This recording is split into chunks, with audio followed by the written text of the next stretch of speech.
And welcome into On the Mark when on the mic here on the Recliner Media Network on this Sunday afternoon. We are jam-packed with stuff to talk about, and we are jam-packed with Super Bowl previews. We'll recap the NFL awards that were dished out this last week. The NBA trade deadline was effing crazy. And the Olympics, Mark, started on Friday night. I don't know if we're paying attention to that, but that's all coming up here on this episode of On the Mark when on the mic. We apologize once again for 2 weeks. I don't even remember where it was, where everything just shit out on us technology-wise. And so we apologize for that. We are back up and running. I would say better than ever, but I'm not sure if that's completely true. But Mark, how the heck are you? You know, it's good to be back. Like you said, a couple of weeks out. Technical difficulties will happen, but I'm excited. Super Bowl weekend is what we're here for. Yeah, and we will get into that. We normally kick things off with what are you watching? And then halfway through the program, we will switch over to our entertainment side as we will spin the wheel review. We'll actually kind of recap what we weren't able to recap a couple weeks ago. And so Mark will be recapping Loki again, and then I will be recapping 2 seasons of Ballers now, since I had a whole month to watch 5 seasons. So I'll recap the first 2 seasons of Ballers. So that's coming up. I wasn't able to get to my recap. We weren't able to spin last time, so we will do all of that today, Super Bowl Sunday, as yeah, we are diving into what are you watching. Mark, why don't you kick us off? I mean, do you want to jump right into the Super Bowl? Obviously, we're watching that. If not, are we though? Yeah, I mean, yeah, well, for the commercials, anyways, right? Yeah. but yeah, no, definitely got my eyes on the NHL with the Red Wings doing work, bouncing around first place. Obviously getting their asses handed to them by Colorado right there in Denver. The Avalanche continue to remain on fire. But yeah, Red Wings looking good. I think this is the best I felt about a Red Wings team in a lot of years. 72 points. I mean, they are 6 back out of first with Tampa in first place in that Atlantic division. But yeah, I'm excited. You know, the boys are looking good. Dylan Larkin and company obviously got, you know, Patrick Kane. We're looking good this year, so excited to see what they do moving forward.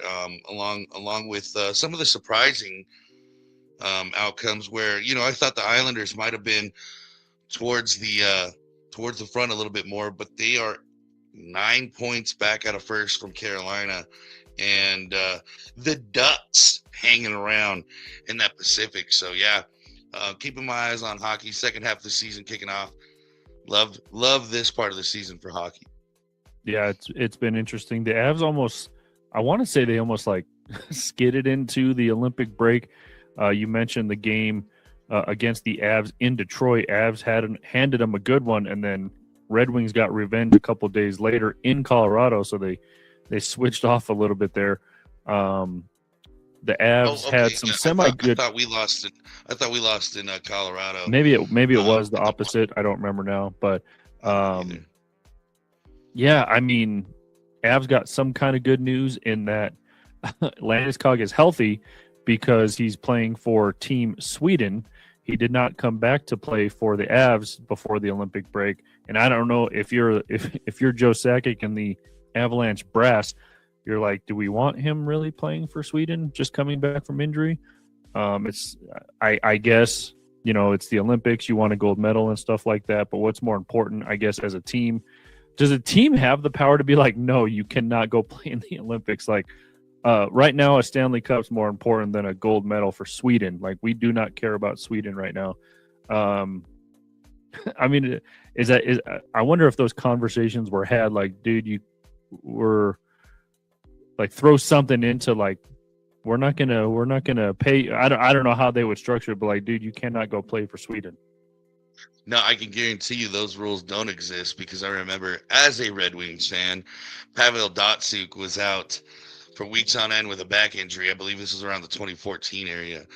But guess who showed up to play for Team Russia? So, I mean, hey, I don't hate on it. I get it. It's something special to don your country colors, and to represent your country in those games. You look at it from a team spot, like yeah, there's going to be some negative marks, but I think the country appearance deserves that attention and deserves that effort, if you will. I think that's more important than a Stanley Cup. Although, once again, when you don that team jersey on, you're going to think otherwise. So I think it, this is a special time of year where, these kinds of attitudes kind of take precedence for their country. And hey, nothing wrong with country pride and trying to make it happen. So it's a tough one for sure. Yeah, speaking of countries, caught a little bit of the ice hockey in the Olympics this morning. It's I don't know. Does it feel not like the Olympics? Is it just? I mean, unless I wasn't not paying attention to the buildup, but the Olympics are always kind of fun to watch, especially when you get down to like the gold medal things. As the medal count stands right now, Mark, Italy leads the way with 3 medals. They have 1 gold, 1 silver, 1 bronze. Their gold medal is actually in. You would maybe not surmise this as a Italy type thing, but their gold medal is in speed skating. So wow, yeah, they have a silver and a bronze in alpine skiing as well. Japan is tied for first with 3 medals themselves. Their gold medal is in snowboarding. Again, maybe not a gold medal you would associate Japan with in snowboarding, but maybe they do a lot of snowboarding in Japan. I don't know. They also have a silver medal in snowboarding as well, and their bronze is in ski jumping. Also tied for first with 3 medals is Norway.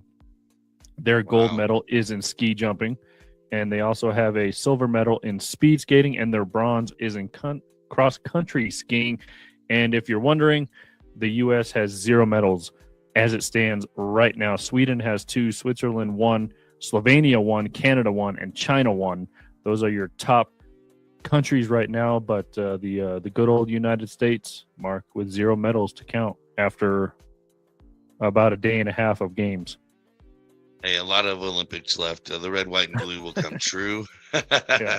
We've always a lot of time left. We've always had a thing for coming from behind. So yeah, a lot of time left. A lot of time left. Speaking of the Olympics as well, Lindsey Vonn talked last weekend about her situation and her torn ACL and her knee just not being right. But at the same time, she said she's going to give it a go. She's got a brace on. And so we will see what she does, obviously, in going down the mountain and stuff like that. And what do you see for Lindsey Vonn and this knee injury? I mean, is it enough to keep her out of a medal race, or is she good enough to overcome this injury?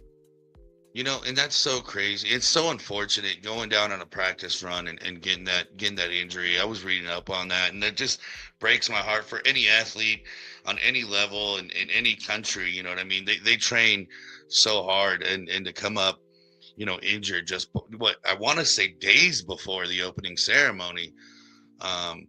But I think Lindsey Vonn's tough enough. I think she might shock the world. I'm not going to go ahead and say she's going to win a gold, but I think she's going to make one hell of a go at it. And I say look out for Lindsey Vonn, because now it gives her a reason to work 3 times as hard. So I'm not going to go ahead, like I said, and say gold medal, but definitely look out for her. She will be in the rear view. She will be turning heads, especially with that injury on her. There you go. All right, Mark, what else is on your watch list? Should we jump right into the Super Bowl? Should we do it? Sure. Yeah, so obviously watching the Super Bowl. Sorry, you said Super Bowl, so I yawned. No, I agree. I think out of the teams besides my own, out of the teams that I would have liked to seen, this one is a bit of a stinker for me, if I'm being honest. But the Sam Darnold story, I think, is somewhat romantic and something that anybody could root for, obviously, unless you're a true Patriots fan, not a bandwagon one. But I think watching Sam Darnold having to go through, the stint with the Jets, then the Panthers, then the Vikings, then doing this, and I know I'm missing a team, but going through those eras, 49ers? Yeah, I think you're right. And going through those eras and kind of just being crapped on and just told no way, no way, no way. Now he's here doing the thing. I mean, he's doing everything a quarterback needs in that system to make it work. So got to root for him. I'm hoping that he wins. I could care less if the city of Seattle wins anything. But yeah, Seahawks, Patriots, Super Bowl. Talking to guys like us who's lived that era, I know we're tired of it, but it is different dynamic, different people, different rosters, and it's not as bad tasting as it once was for me, anyways. Yeah, I'm kind of obviously right there with you. Do not want to see the Patriots win at all again. Seattle. I would say Seattle's hard to root for because the last time they were in a Super Bowl, they destroyed Denver.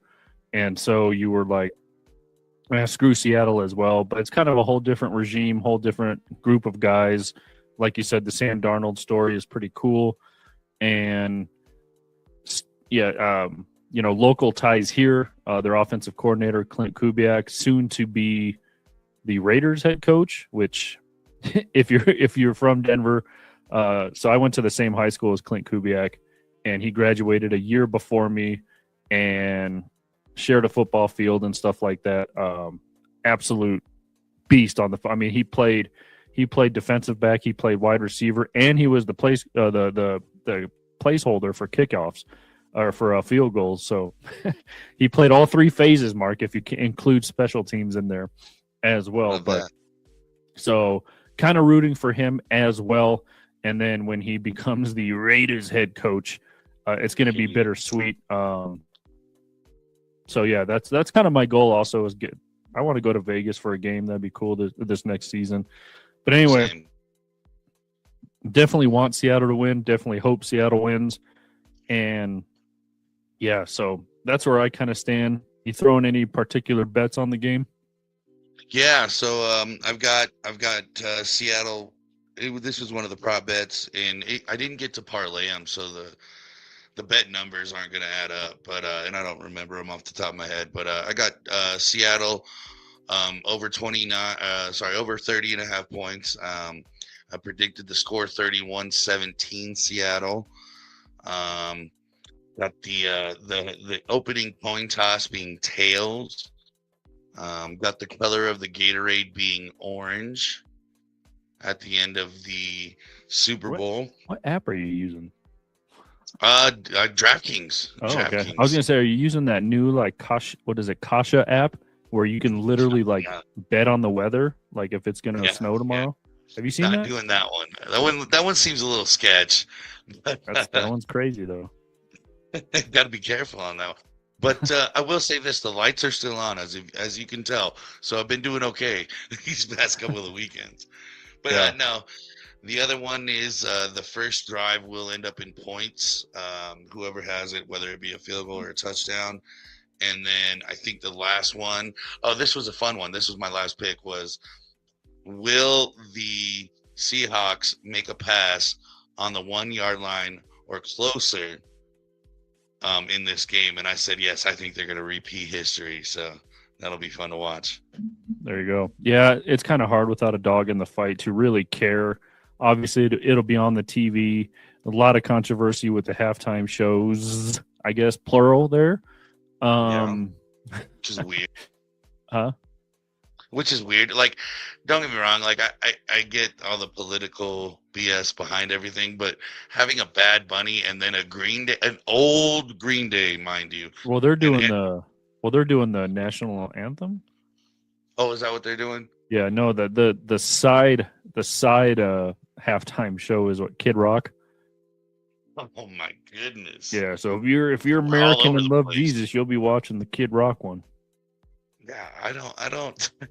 I'll tell you this, Mark. I'm not going to watch any of the halftime shows. So I don't, what's crazy to me though is how much people are pressed by this halftime show. Now, here's the thing. I'm only third generation American citizen. Most of my family is from Mexico, and they're like, "How do you like Bad Bunny?" I was like, "I don't." That's like for 14 and 15-year-olds. If you're in the Latino community, you understand. That's, I don't know. For me, anyways, I don't listen to that kind of stuff. I listen to Grupo Firme, Voz de Mando, like, obviously Vicente. Like, I listen to that kind of stuff. The new corridos, or it is what it is. But this is a whole new like type of music, and I, are they gonna call me racist too for not wanting to listen to it? I don't understand. I don't know. It was funny. I saw this. It was either Instagram video or TikTok video where this dude was at Media Row, Radio Row, and talking to all the players and stuff. He literally went to a bunch of guys on both teams and asked, "Hey, what's your favorite Bad Bunny song?" No one could even name a song or anything like that. And then he got to, I forgot who the player was. He got to like the last guy who he asked, and he could name like two songs. Yeah, I think one of the players called him a she. Yeah, I think she's great. Yeah, that one. Yep. Yeah. So didn't even know what gender Bad Bunny was. But again, it's just kind of, I don't know. I guess the audience they're reaching to and stuff like that. I don't know. Still in my book, the best halftime show so far for me personally was the Dr. Dre, Snoop Dogg, Eminem, 50 Cent one in LA. So that one was pretty cool. The Game is still crying about not being invited to that. So that was the best one. Honestly, like the J-Lo Shakira one was nice to look at, but didn't really but that care one, for it. Yeah, couldn't. I honestly, couldn't name one of those songs either. My favorite one, and I know this isn't good memories for you because I do believe it was the Seahawks and the Broncos Super Bowl, but when Bruno Mars went out and absolutely killed it on those drums. I drove home at halftime at that Super Bowl, so I didn't even know. Yeah, that memory's erased from the mind. I don't blame you one bit, but no, Bruno Mars killed it, and kind of saved the game because it wasn't entertaining at all. But that was one of my favorite halftime shows. But like I said, like just the difference in music that they got going on, and then I don't know, like it's to me, yeah, everybody's got a platform and everybody's gonna feel the need to speak their piece, but we're going more and more far away from football when people want to talk politics. And I don't care which side you stand on. I don't care if I even agree with you. It's like you're there to do a thing, do the thing, or like go away. Like there's already enough division. So it's like it kind of bothered me where all the hatred coming out one way or the other. I could care less. It's like, all right, well, is it about football and the halftime show anymore? Because remember when we were kids growing up, it was like, all right, is with the whole Justin Timberlake thing, are we gonna see a foul up or what? And now it's like, great, what riot's gonna happen now? Like, yeah, and then the only thing I remember too is the Janet Jackson wardrobe malfunction. Remember that? Yeah. Like I said, was that the same one? Was that the same one? Yeah, Justin Timberlake. Yeah, and that's what I'm saying. Like, I miss it being fun, I guess, and now it's too serious, and I just hate that. And it's we're supposed to have a good time, let loose, and forget about those things. Yeah. So yeah, I'm hoping Seattle wins. I haven't placed my bet yet. Probably will do that after we sign off here as it gets maybe a little bit closer. But Same. Yeah, there we go. Speaking, staying in the NFL, always a sucker for a good award show. Mark. So we had the NFL honors the other day as well, where all of the awards were handed out. Starting with Defensive Player of the Year. This, I think it was unanimous. Myles Garrett of the Cleveland Browns wins Defensive Player of the Year. He set the single-season sack record with 23 sacks. It is funny because Nick Bonito of the Denver Broncos was a finalist or a candidate or whatever adjective you want to use for that, and he knew that. I think everyone knew that Myles Garrett was going to win, Mark. So he literally didn't even go and opted for his off-season surgery to happen. So he didn't. I think everyone knew Myles Garrett was going to win. Any qualms with Myles Garrett taking home the Defensive Player of the Year? The only qualms I have with Myles Garrett is the fact that he chased the money than chasing the ring. But he definitely deserves every accolade defensively. Whether you like the guy personally or not is irrelevant. But I hate, I mean, how much money does one need? Why not chase a Super Bowl? I can guarantee you ask the retired players, it's like none of those accolades mean nothing without the championship. Yeah, exactly. So yeah, he decided to stay with Cleveland, and I guess got an award for it. So there, that's all that he really got out of the year, really. Right. Yeah. So offensive player of the year was JSN from Seattle, who obviously did not also attend this award show because he's prepping for the Super Bowl later today. But he wins offensive player of the year, and yeah, playing for the Seattle Seahawks and or the New England Patriots. You're not going to see these guys at award shows. But Jackson Smith Najigbo wins the offensive player of the year. Any qualms with JSM taking home an award? Yeah, it doesn't make sense to me. I mean, I think Puka Nacua probably should have ended up with it. I mean, I'm not super angry about it, but I really like Nakua's numbers over his, averaging 332 yards or something stupid like that. I think he had 17-15 on the year, 1793 to Njigba. But here's the thing, Nacua had more receptions. So granted, he had less yards, same amount of touchdowns. The average for me is neck and neck. I don't know. I liked Puka Nacua, but I guess in my opinion, though, it's not a wrong call. I just wish Nacua would have won. Yeah. So there's your defensive player of the year. We just touched on Myles Garrett. Comeback player of the year was the 49ers Christian McCaffrey, as he had over, I think it was 1,200 yards on the ground. He had over 900 yards receiving and piled up a bunch of touchdowns on the ground and through the air. Any disagreement with Christian McCaffrey winning comeback player of the year? No, I don't think there was anybody, that was injured as bad to be able to come back and do as good. I think that was a shoe-in, easy pick, low fruit picking. You know what I mean? Makes sense. There you go. Offensive rookie of the year. I'm going to butcher this guy's name. Tataria McGillen from the Carolina Panthers wins offensive rookie of the year. Any disagreement with that? No, I mean, to be completely honest, I had no idea who this guy was until I don't know, week 13, and I started looking at his numbers. It makes sense to me. Granted, I couldn't put up another rookie against him, but it makes sense. There you go. Defensive rookie of the year. How about this? Cleveland taking home 2 awards.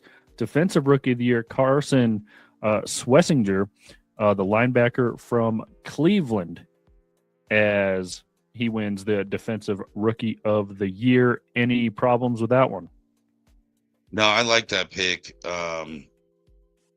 Like I said, that's another guy that kind of slipped under my radar. Didn't know him until late, but looking at his numbers, I think it's a great pick. I think he's done that and deserves it. There you go.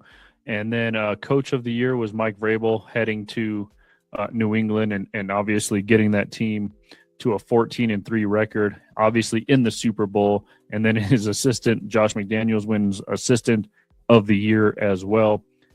Any problems with those 2 picks of coach of the year and or assistant of the year? Not problems, but they only did it defensively. I mean, I think Mac Jones did have, not Mac Jones, apologize, Drake May. I think he did have decent numbers as a quarterback, or, good numbers as a quarterback, if you will. But that was all a defensive team the entire way. I think Vrabel deserves the defensive coach of the year for sure. That's the only side of the team that really has done it. I don't have a problem with it, but it's like only one side of the ball really has done it for those guys, and they did it perfect. Yeah, exactly. And then, we mentioned assistant coach of the year was Josh McDaniels. Walter Payton man of the year goes to Washington Commanders linebacker Bobby Wagner. He had a pretty cool speech. I don't think you can really go wrong with picking any of these dudes for that award because, and a lot of it we don't see anyway until this kind of award is talked about near the end of the year, and then you see all like the community service and stuff like that. So Bobby Wagner and a lot of players honestly put this award in high regard, even higher than the MVP award, to win that Walter Payton Man of the Year, to get the Walter Payton patch on your jersey the next year. So Bobby Wagner is a recipient of that. Protector of the Year, didn't even know this was an award, was Joe Thuney from the Chicago Bears. Sure. Congratulations, I guess. Right. Again, didn't even know that was an award. And so congratulations to him. And then obviously the MVP, a lot of, I don't want to say controversy, but a lot of talk about this was Rams quarterback Matthew Stafford. I mean, he threw for 4,700 yards this season, had 46 touchdowns. Oldest player to receive this award at 37 years old. During his MVP speech, Mark, he announced that he's coming back for an 18th season next year. And you could see the grin on Sean McVay's face when he announced that. It was cool. He had his daughters on stage and stuff like that. So just a cool, seems like a very humble dude, good guy. But Matthew Stafford wins his first NFL MVP. You were just kind of talking about it earlier as we kicked things off. Do you have a problem with Stafford winning it, or was he the right guy to win it? I know they said it was the closest MVP race in a very long time, if not the closest in NFL history. But what are your thoughts on Stafford taking home the MVP award? Yeah, no, it's not that I disagree or hate it. I mean, he had one hell of a year. 40 on per ESPN, 46 touchdown passes, 8 interceptions, and 4,700 yards. It makes sense. I just kind of feel it. One thing that like has always driven me nuts with stats is like it's easy to pad stats when you got the team, if that makes sense. Sam Darnold doing his thing. Obviously got Josh Allen. I mean, you've got the regular elites, but it's like, and I hate to take away from the guy, because I like Stafford. I'm not trying to take anything away from him, but it's like, hey, who couldn't have done that with that team? You know what I mean? So it's not that I hate it. I think I just hate the award and how they dissect it. It makes stats seem bigger than the game, which stats should be an argument for the game. You know what I mean? It's not going to be the say-all tell-all, if you will.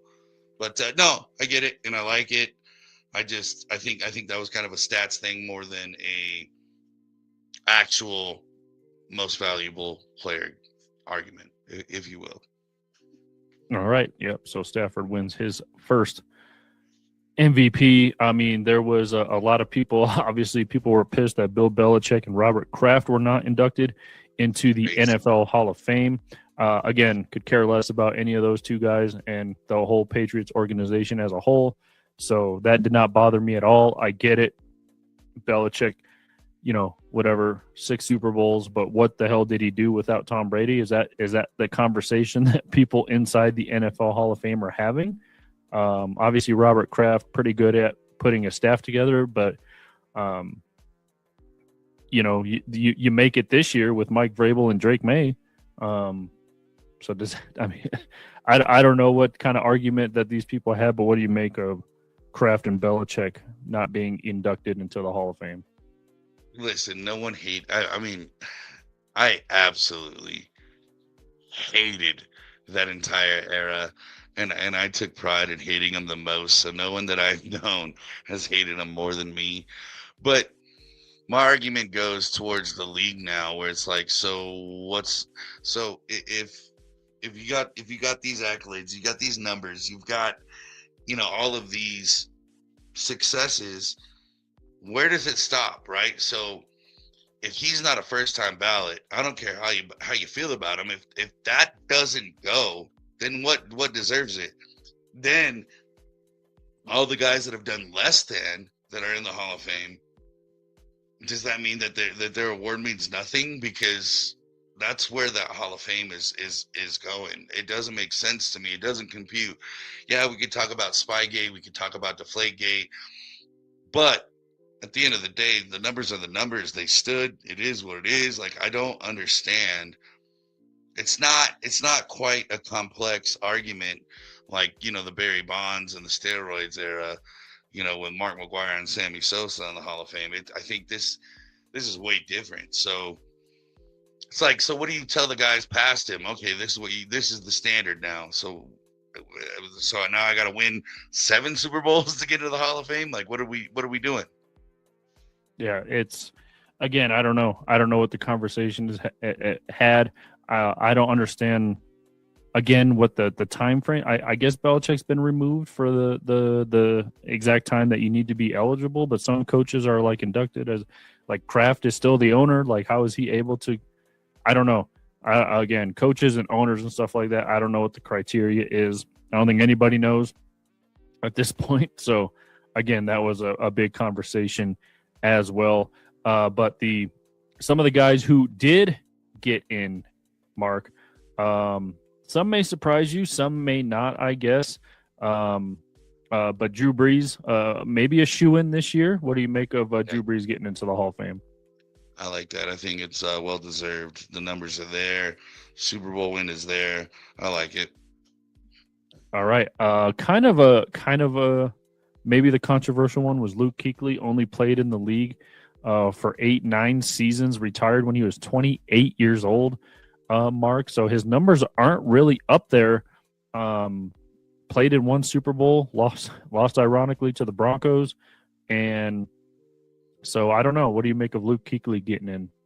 Luke Kuechly actually makes my point for the argument I was just making a little bit ago with the Stafford MVP thing, where stats shouldn't be the end-all, save-all, but this is where the league needs to come together, and you got to create a standard, right? Because, yes, when Kuechly was there, he changed that organization. He changed how that position was played. Superb linebacker, and I think it's well-deserved, but once again, now we've got this argument with the NFL because it's like, okay, well, where's the standard then? Is it stats? Is it not? All these things come into play. So I like that he made it, but I can understand where people can be pissed.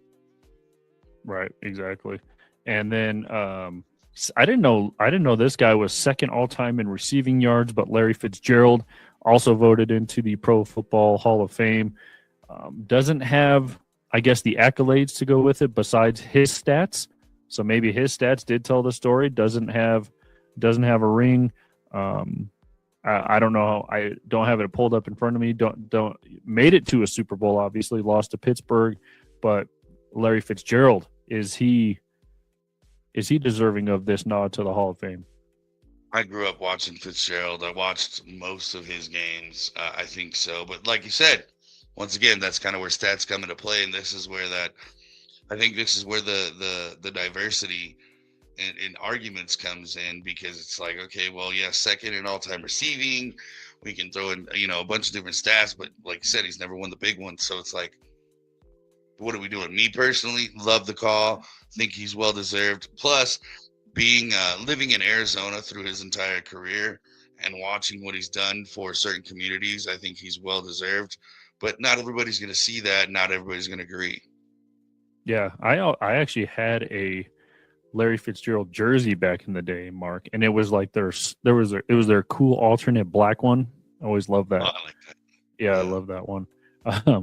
So yeah, there goes that Adam Vinatieri, the kicker. A kicker gets in, Mark. What do you make of Adam Vinatieri getting in? I think he just needs to thank the man upstairs for being a part of that organization, because he got to not right on the coattails, but I mean, let's face it. How many great kickers have we seen? But their team didn't go on a dynasty run, and they're not going to make it. Yeah, and well, he has I think 4 Super Bowl championships, 3 with New England, and he actually won one with the Colts. So, so you include Tom Brady, but then he won one with Peyton Manning as well. So there you go. Adam Vinatieri getting in to the Hall of Fame as well. And then Roger Craig, kind of the veteran of the group, gets in. Longtime 49er, played a little bit with the Raiders and the Vikings as well. But Roger Craig, 49er, getting in. Played a little bit before my time, so didn't see much of him. But Roger Craig, also a Hall of Famer.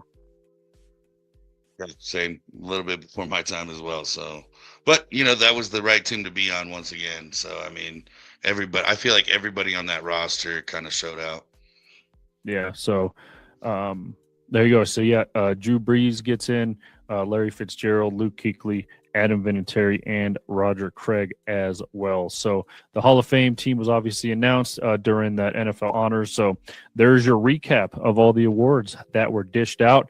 And so, yeah, always sucker for a good award show, good speech and stuff like that. So, and it was cool because I think McCaffrey also won the Salute to Service award, or salute, whatever he gets for like kind of your foundation or whatever like that as well. And right. Actually his dad, Ed McCaffrey, former Bronco wide receiver, kind of gave his speech and handed him the award. So that was also cool to see as well. All right, Mark, anything else on your watching list? Not particularly. In between UFC cards, so kind of just enjoying the sports as they come in. What about you? No, but so I put a bet on this Nuggets game right now. They're beating the Chicago Bulls 125-111. I looked at it literally like 10 minutes ago, and I could have cashed out at $260. And then I just kind of let it ride because I literally need one more assist from a guy. And that's it. Literally one more assist. And I don't even know if he's playing. My cash out's at $51 right now. And I don't even know if I need literally one more assist from Colin Sexton on the Chicago Bulls. And hopefully this guy makes a 3-pointer, and he doesn't because it was a pass from Colin Sexton. But yeah, just need one more assist, Mark. 4 minutes to go in the game. So we'll see. We're hanging on. Run it, dude. Hold on to it.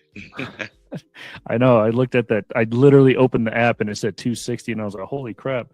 But we'll see. 4 minutes to go. He could get another assist in that time. I always think that, and then I get screwed. So I don't know. Yeah, but now's the time you're going to cash out, and then he's going to actually get it. I know. That's how they get you, Mark. That's how Vegas is like, screw you. So there you go. Speaking of, I guess you didn't have anything else on your watch list?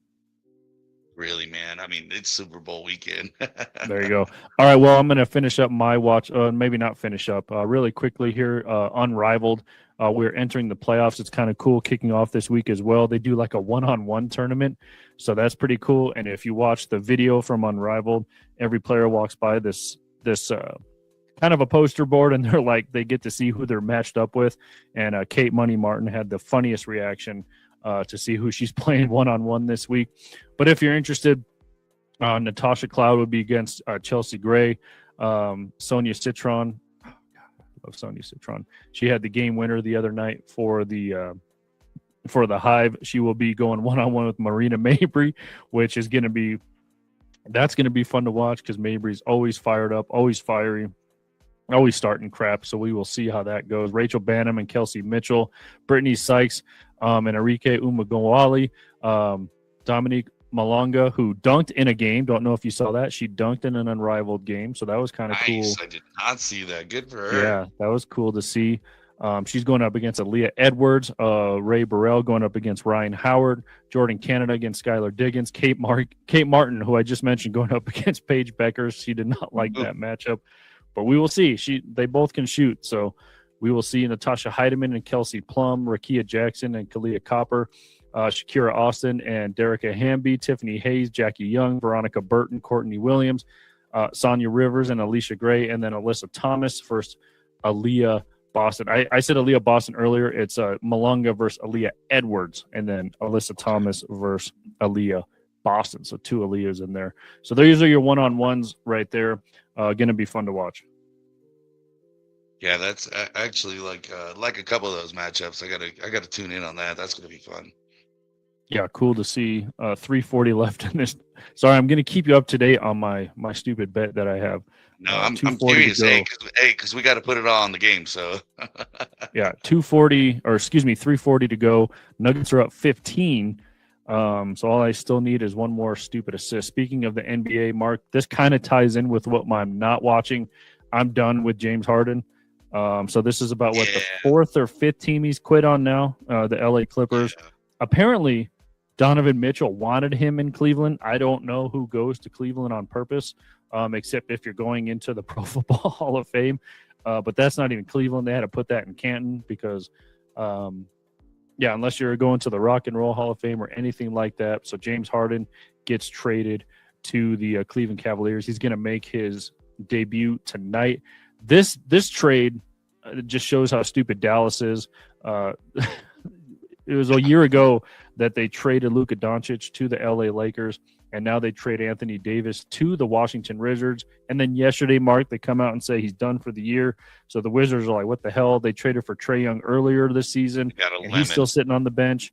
They'll get 0 minutes played together this season as Anthony Davis still rehabbing whatever the hell he's got going on. Dallas received Chris Middleton, A.J. Johnson, Tyus Jones, Marvin Bagley III, a couple first-round picks next year in 2030. And now I guess D'Angelo Russell and Anthony Davis are just tied at the hip because they're just getting traded everywhere together. So wild. Dude, it's so crazy. And like you said, it does bother me with Harden. I mean, he quit on that team. He's quit on others. He's quit on every team he's played for. Yeah. And like this trade, just terrible. And it's a bad look for him. And I used to stick up for that man. Like I was a huge Harden fan. I loved it. I loved the game that he played, and that's gone by the wayside. It no longer exists. Yeah, and now my cash out's down to $28. So ouch. That's sad to see. Another kind of a big trade, the Warriors trade Buddy Hield and Jonathan Kuminga to the Atlanta Hawks for Kristaps Porzingis. Porzingis, remember way back when, drafted by the New York Knicks, was supposed to be the end-all, be-all for the Knicks, franchise savior. And now this is about the fourth time he's been traded. So he goes over to the Bay to play with Seth Curry and maybe Jimmy Butler at some point. Speaking of the Clippers, they trade Zubac as well to Indiana. Celtics get Vujovic from the Bulls. Bulls just literally traded their whole team except for Josh Giddey, really, and the one dude I can never pronounce his name, Matas Buzelis, who's having a good game right now against the Nuggets. Really, they want to build around those two guys, I guess. But they literally blew up their whole team. I'm really surprised that the Sacramento Kings made 0 moves. They're 12-41 on the season, Mark, and they're still holding on to big contracts like Russell Westbrook, Zach LaVine, and DeMar DeRozan. And so you have those big contracts still on your tab, so to speak. So I don't know. I was surprised the Kings didn't make any moves. Obviously, the team I follow, Nuggets, didn't make any moves. They reunited Tyson Hunter and Michael Porter Jr. in Brooklyn. If you're wondering who the hell's Tyson Hunter, you're not alone. We know him here in Denver, but he was like he's a forward, white dude. That's probably why you never heard of him. Didn't play a whole lot. Still probably won't play a whole lot. So that was the move the Nuggets made. So Mike Conley gets traded from the Timberwolves to the Bulls. You know how you say you have a cup of coffee with the team? Mike Conley was traded so fast, Mark, he couldn't even sip his Starbucks on the plane to Chicago before getting redirected to Charlotte. So him and Kobe White go to the Hornets. So Mike Conley didn't even, again, I don't even think he had a sip of coffee in the middle of being traded. just so straight the NBA, redirected. Yeah, so they were like, hey, you're going to Chicago? Nope. Have fun in Charlotte. So, yeah, that was it was a crazy trade deadline. Again, Bulls dismantled basically their whole team, and they knew they weren't going anywhere. So, there you go. Any thoughts on the trade deadline? Any shockers for you? I was just really, honestly, as a Celtics fan, just pissed off. Really nothing. You got Vujovic. Yeah. Well, but, on the grand scheme of things, nothing I feel like was really done towards making a really hard push. I don't know. Felt like they took low-hanging fruit. But other than that, yeah, no, I just love seeing all the moves. That was fun to watch. A little crazy at times. And really just wanted to see now how it unfolds, where everything's going to land. Yeah, it's crazy. So we got about a minute and a half left of this game. Mark's still sitting on one more assist and cash out suspended. So Out. He is playing, though. The dude I need is playing right now with a minute and a half left. You need him on the floor. That's all we need. We need him to make a good pass. I know. And he literally passed it to two different guys, and those guys missed their shots. So ouch. They know. They know I'm watching. They know. What is it? Is it still one? Where is it? Oh, no, it's 134, 118 now. Yeah, I got 136 to 118. Still a minute 20 to go. And it's funny because it seems like every time the Nuggets go to Chicago, it's Serbia Heritage Night. So they just look on their calendar like, when's Jokic coming to town? Because we're just going to make that Serbian Heritage Night. Got to make some money on that. Yeah, a lot of Nikola Jokic jerseys in Chicago since I guess and it's crazy that Chicago just blew up their team as they just retired Derrick Rose's number as well, which is kind of crazy. They're like, hey, let's do this, and then let's just trade everybody, get rid of everybody. I don't know. There's a rebuild and there's a restart, but at some point, like, you got to actually do the rebuild, right? Yeah, exactly. Well, it is that time of the podcast where we transition into the wheel review. And we have, since we had technical difficulties a couple weeks ago, we'll kind of be recapping what we were supposed to. I know Mark kind of got to his as he had to watch Loki, the TV series on Disney Plus, the Marvel TV series. I was supposed to do season 1 of Ballers, so I'll be doing 2 seasons of Ballers today, and then Mark will have to spin the wheel review since I still have a couple weeks left of watching 5 seasons of Ballers. So we will get into that. Mark, why don't you give just your quick recap on Loki? I kind of liked Owen Wilson in this series. He gives a good kind of a little comic relief as well. Yeah. It takes place obviously in 2012 of the Battle of New York, in the Avengers Endgame. He seizes the Tesseract, ends up teleporting to the desert, which he gets quickly arrested after that. Fast forward a little bit to where he's kind of Mobius, finds him, admits, hey, this is what you're doing. Kind of shows him his future, everybody who dies, everybody who he reconciles with, his mother dying, all that stuff. And then Loki kind of comes to terms with like, hey, you know what, maybe this bad guy life ain't for me. I kind of want to change and do different. And that's kind of where that first episode, ends off. And I refrained from continuing the series because I want to continue it when I have the time to actually. I want to watch consecutive. I was very impressed with this. I do like it. I think it's a good series just off of the pilot. So I'm excited, but I've also refrained because I don't know what I'm going to get dealt next on the wheel. So yeah, you never know. Yeah, exactly. I like it, and I think it's a great spinoff. So love the characters, love how they incorporated the end game and all the small details. There you go. Well, I had a month of Ballers to watch, and so I was supposed to do season 1 a couple weeks ago. So I'm going to do season 1 and 2. Basically, the show revolves around, obviously, Dwayne "The Rock" Johnson.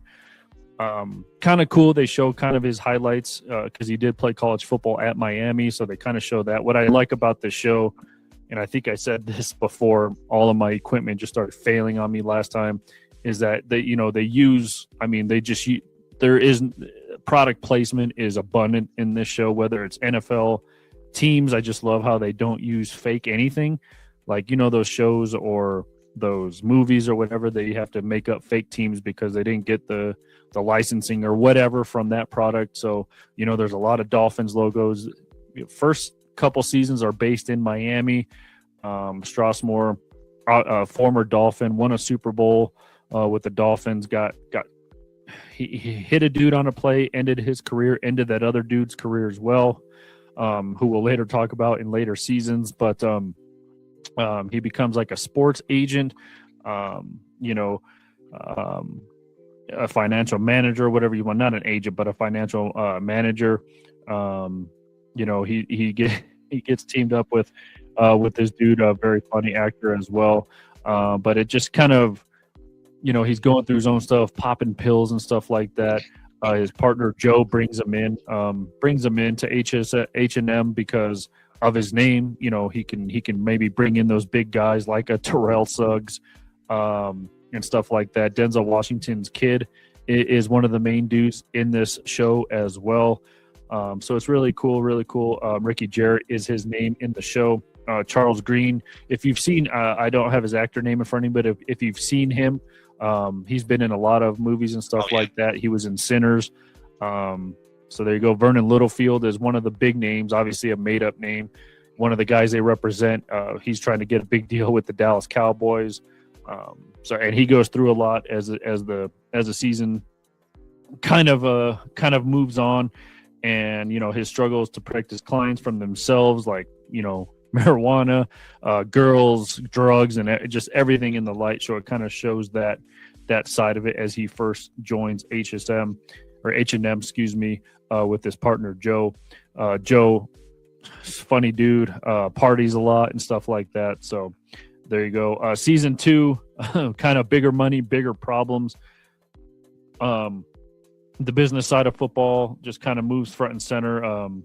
You know, Spencer is kind of getting some success as he goes. By the way, don't know if you knew this, but Spencer Strasmore is one of the producers on this show, so they use his name as the main character. But a lot of the characters' names in the show, Mark, are people who work on the show. If you watch the credits, you'll see all their names, which is kind of funny. So there you go.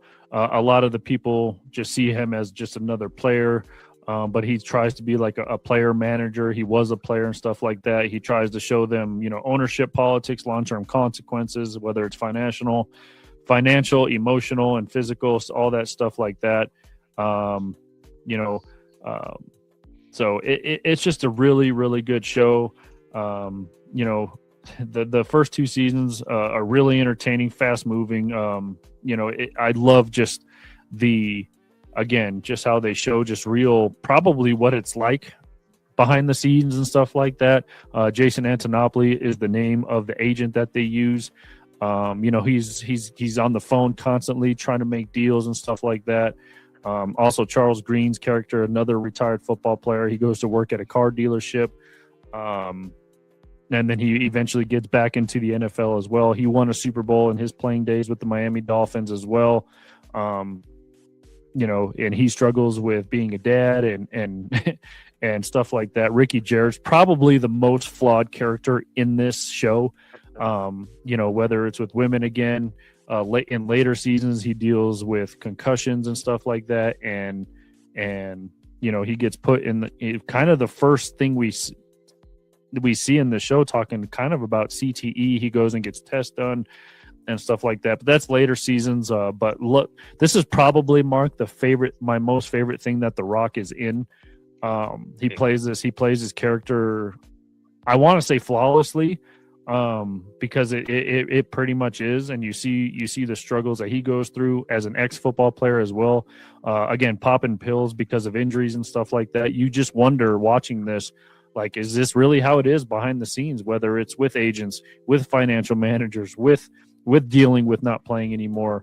You kind of, I guess as an ex-player, you miss that, the thrill, the entertainment, the adrenaline and stuff like that. So this is probably the thing that The Rock, I love him in this, and you know, he did play college football, so obviously he has a little bit of wherewithal. And again, just love the just the brand names everywhere. Like they don't have to hide it. They got the licensing from whether it's beer, literally, whether it's beer, NFL teams, I don't know, restaurants and stuff like that. It's all in there. So I know if you've watched it, disagree, agree with anything? No, I absolutely agree. I love every bit of this series. His partner, I call him Lou, because if you watch Odds Up Time Machine, Lou is the funny partier guy. He kind of does the same character in this, which is perfect. It's funny. The comic relief I like. The fact that, yeah, like you said, The Rock played this down near flawlessly, I think, because it is close to home. You know, he flirted, you know, with being in the NFL, obviously, you know, and if you ever watched the young Rock, you can see the time he was at Miami was kind of poor, in his favor for going pro. Warren Sapp and company being on, you know, that defensive side, you know, but yeah, I think this is one of my favorite series. Like you said, covering how it is, or how we think it would be, if you will, being that, you know, that star player trying to stay relevant, not only on the field, but off the field, trying to keep up appearances, trying to make sure that you're the good guy for the media, but also having to be the good guy at home, trying to make ends meet at the same time, because yeah, big money, big problems, like you just said, you know, trying to, you know, just everything that they have to go through, and you know, everything that they do off the field. Hey, got to call my agent, we got to make sure that we clean this is the problem, you know, like with Jared fighting that, you know, that guy at the bar, you know, I think season 1, you know, having to call, hey, this is what happened, you know, I lost my cool, and now we got to, you know, like you said, you know, clean things up and make things happen. So yeah, this is one of my favorite series ever. I think that show was well constructed, well acted, and I love the writing. So great stuff. Yeah, like just good stuff all around. And you mentioned Ricky Jared, like the outcome of like punching a dude, and then the team gets a wind of it, and then you're fighting to hang on, and then you got to go to another team and stuff like that. And I love like when he was like a free agent, and his buddy was going through his buddy TTD was going through all the teams he could play for, and he brought up New England, and he goes, oh man, he's like, you and Brady would be a good team and stuff like that. So and then they also bring up Denver, and this was the year right after Denver won the Super Bowl in 2015. And he goes, Mile High City, and he goes, weed is legal coming off a championship. Yeah, so it's funny. Yeah, no, big series, and like you just said too, I loved that they were able to get the sponsorship from the NFL. Hey, he was a Packer at first, and hey, the Packers don't operate this way. You messed up one too many times, so we're going to cut you. And like you said, using Brady, using Manning, using I think Antonio Brown was in there before. Sean Payton was in there when he went to visit the Saints. When he went to visit the Saints, Sean Payton made a cameo. Yep. I mean, Terrell Suggs is in this show. Terrell Suggs is in this show a lot. Julian Edelman was in it. Damian Amendola was in it when he was practicing with the Patriots receivers. So, and honestly, I love how the NFL like endorses it, but I'm also surprised that they endorsed it, because it kind of shows like the bad side of everything. You know, I think that's also good publicity at the same time for the NFL, saying, hey, like, nothing's perfect, even though we know there's way more issues than what they want to admit. But I think that was kind of a good thing, showing quote unquote transparency, you know what I mean? Yeah. So next week I'll be breaking down. I'm just going to combine seasons just to kind of speed it up. So I'll be doing seasons 3 and 4 next week. So stay tuned for that. But yeah, I mean, HBO pumping out these series like, yeah, they're gold mines, man. They're just there's just really good shows. So, and I pushed that button a little bit premature there. So yeah, there is it's just awesome. If you haven't seen it, please go and see it, as Mark is getting ready to spin the wheel review to see what he is watching next week, as we didn't get to really really do this last week. Hold on, this is not the right screen. There we go. As not to throw in a rule Yeah. change, but if I get Loki, I get to finish the season. there you go. All right, let me know when you're ready. Let's run it. Hey, the music's back. Hey, what do you know? What do you know? Hey, switching it up for me. 2 Crowd TV loves shows in it. a row. I love it.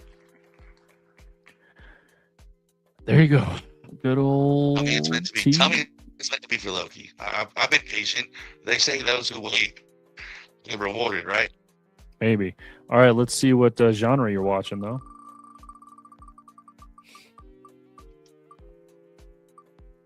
Uh-oh. Kind of a new one. Let's take a turn. We haven't really done cartoon all that much. Not a TV show. There you go. Let's see.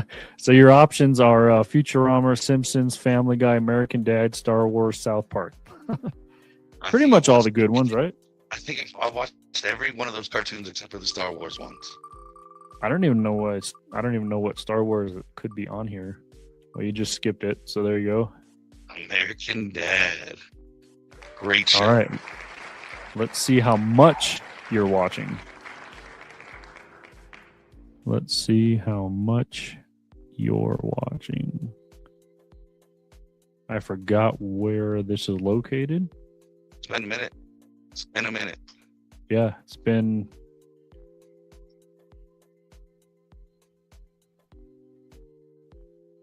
Oh, here it is. Okay.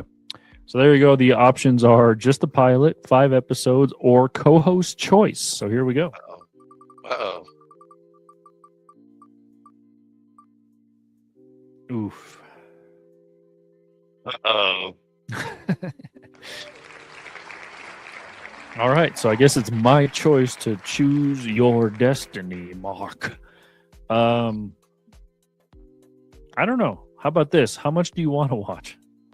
I mean, I've seen so many of them. You tell me. I mean, this one, I don't know. I like Seth MacFarlane, so I can start in the middle if you'd like. I mean, it doesn't even matter. Just let's just do the first 5 episodes of the very beginning. I love it. I can do that. All right, there you go. So I'm still continuing my Ballers month-long binge, if you will. And then Mark is watching the first 5 episodes of American Dad. I will bring back seasons 3 and 4. Maybe I'll squeeze 5 into it just to speed things up a little bit. We shall see. But that is going to do it for us here on the Mark Went on the Mic. Don't forget to go all of our socials: Facebook, X, Instagram, TikTok, YouTube as well. Go to Spotify, Apple Podcasts, Amazon Music. Go to our home base, reclinermedia.com. All of the blogs, articles, and stuff on there. Pro Wrestling Daily right on the front page as well. Hopefully bringing in some new teammates as well. Get some variety on here for you guys as well. So don't forget to go like, follow, and subscribe to all of that as well. So, yeah, Super Bowl Sunday here in a couple of hours. So we will see who wins the big game as it, again, Super Bowl 60 in San Francisco between the Seattle Seahawks and the New England Patriots. Mark has Seattle winning. I hope Seattle wins. I do not want to see New England with another championship, but if it happens, I guess whoop-de-doo, Basil, I guess. It's just crazy. By the way, I don't know if you saw like all the Denver Broncos at the Pro Bowl. By the way, I'm glad we didn't. That should have been on my not watch list. The Pro Bowl is absolute garbage. Oh my God! Like, and then they put it on a Tuesday. Just a joke. Like, and then they put it on a Tuesday. Like, what are we doing? But anyway.